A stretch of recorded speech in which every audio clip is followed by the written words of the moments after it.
শুভঙ্করের ফাঁকি দিয়ে মিথ্যাচার করে বিভ্রান্ত করে ম্যাথমেটিক্যালি ভুল ক্যালকুলেশন করে আপনাকে ভুল বোঝাচ্ছে ওই অর্থ মন্ত্রণালয় আগামী কাল থেকে কি কি কর্মসূচি আছে আমি তা আপনাদের সামনে সুস্পষ্টভাবে তুলে ধরছি।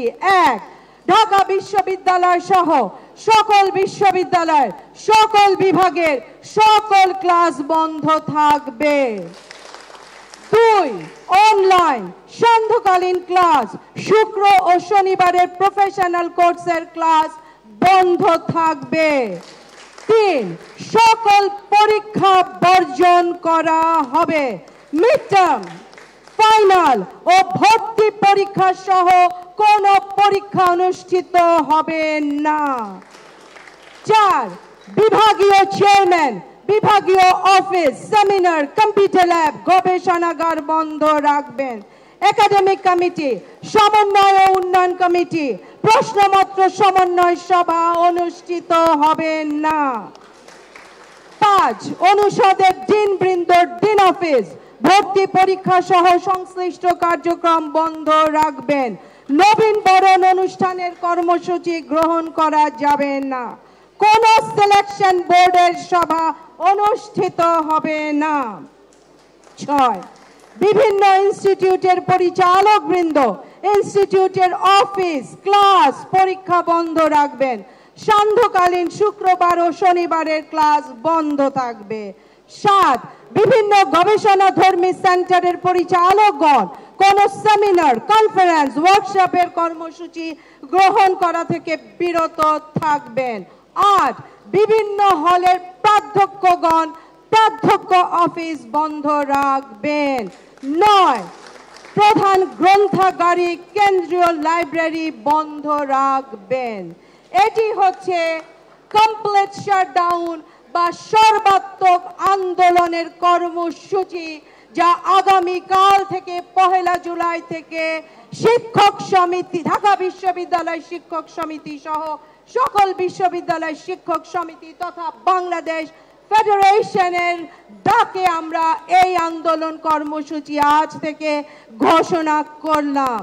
অর্থাৎ সকল ধরনের একাডেমিক এবং প্রশাসনিক কাজ বন্ধ থাকবে এবং যতক্ষণ পর্যন্ত প্রত্যয় স্কিম প্রত্যাহার করা না হবে, যতক্ষণ পর্যন্ত স্বতন্ত্র বেতন কাঠামো এটি আমাদের না দেওয়া হবে এবং সুপার গেট যে বিষয়টি যা ফয়সালা হয়নি 2015 সাল থেকে সেটি ফয়সালা হবে, ততক্ষণ পর্যন্ত ঢাকা বিশ্ববিদ্যালয় সহ কোন বিশ্ববিদ্যালয়ের শিক্ষক সমাজ কোন ধরনের কার্যক্রমে জড়িত বা সম্পৃক্ত হবেন না।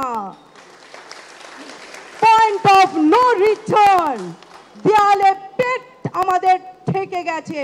অবনমন, মর্যাদাহানি, শত ধরনের কৌশল অপকৌশল করে যারা স্থিতিশীল বিশ্ববিদ্যালয়কে অস্থিতিশীল করতে চান, যারা মাননীয় প্রধানমন্ত্রী আমাদের লোক, আমরা মাননীয় প্রধানমন্ত্রীর লোক, যারা আমাদেরকে মুখোমুখি করতে চান, যারা সুকৌশলে অপচেষ্টা করে বিশ্ববিদ্যালয়কে অস্থিতিশীল করে বাংলাদেশের রাজনৈতিক অবস্থায় অস্থিতিশীল অরাজকতা করতে চান, তাদের বিরুদ্ধে, তাদের ষড়যন্ত্রের বিরুদ্ধে ঢাকা বিশ্ববিদ্যালয় শিক্ষক সমাজ এই প্রতিবাদ চালিয়ে যাবে। তাই সর্বশেষ আহ্বান মাননীয় প্রধানমন্ত্রীর কাছে, আপনি মাননীয় প্রধানমন্ত্রী, জাতির বিবেক, বঙ্গবন্ধু যাদের মর্যাদা দিয়েছে সেই জাতির বিবেকের ডাকে আপনি নিশ্চয় সাড়া দিবেন।